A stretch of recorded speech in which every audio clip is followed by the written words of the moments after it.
Bonjour à tous, dans cette vidéo nous allons parler des organes reproducteurs chez les angiospermes et on commence par l'organisation des organes reproducteurs mâles, c'est-à-dire la structure des étamines. Alors, on va commencer d'observer une étamine chez les angiospermes.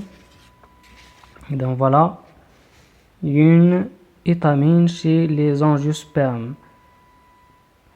Alors pour une étamine, il est composé d'une antère fixée au sommet d'un filet.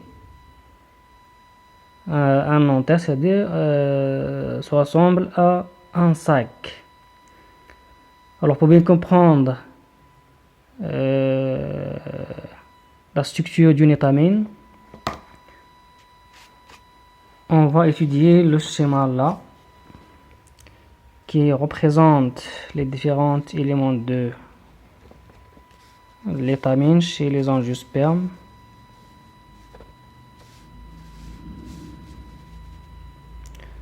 Un schéma de cette étamine. Alors, pour chaque étamine, il est composé d'une antère et chaque antère, généralement, il est composé de deux loges, c'est-à-dire deux sacs qui contiennent des cellules mères des grains de pollen et une fente de disson, c'est-à-dire une ouverture qui permet la libération et la sortie des grains de pollen à partir après sa maturité et un filet. Et donc voilà la structure d'une étamine. Il est composé d'une antère et chaque antère il est composé de deux loges polliniques et chaque pollinique il y a une fente, c'est-à-dire une ouverture qui permet la sortie des grains de pollen. Alors pour bien comprendre la structure d'une étamine, on réalise une coupe transversale. Et cette flèche en rouge signifie une coupe transversale. Comme vous voyez ici dans cette photo là, on a une coupe transversale au niveau de l'antère. Comme vous voyez, l'antère il est composé de loges ou bien des sacs. Alors l'observation microscopique d'une coupe transversale d'une antère, il nous a donné ce schéma là, cette observation. Et dans ce schéma représente l'observation microscopique d'une coupe transversale d'une antère.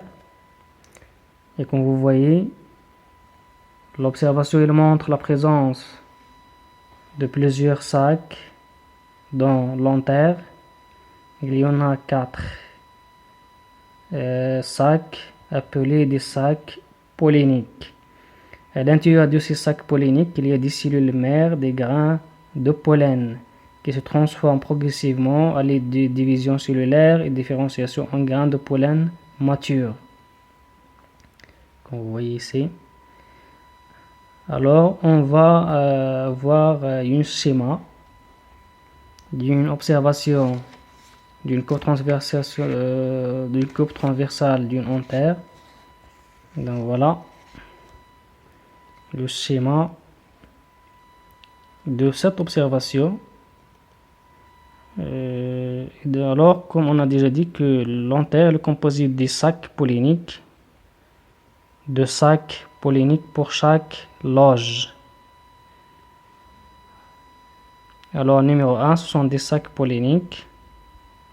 Il y a 4 sacs polliniques. 2, ce sont des grains de pollen, ou bien les cellules mères des grains de pollen. Puis, chaque sac il est entouré d'une paroi, puis une assise mécanique, une enveloppe mécanique rigide qui protège l'antère, et puis une assise nourricier en couleur noire. C'est un réserve des éléments nutritifs des cellules mères des grains de pollen. Puis une fente de disson, c'est-à-dire une ouverture qui permet la sortie et la libération des grains de pollen après leur maturité à l'intérieur des sacs polliniques. Alors voilà, comme récapitule, chaque antère il est composé de deux loges polliniques. Chaque loge est composée de deux sacs polliniques. Sac pollinique, il contient des cellules mères des graines de pollen. Et voilà. Alors, on va étudier la structure des graines de pollen. Voilà, on a un schéma d'un grain de pollen.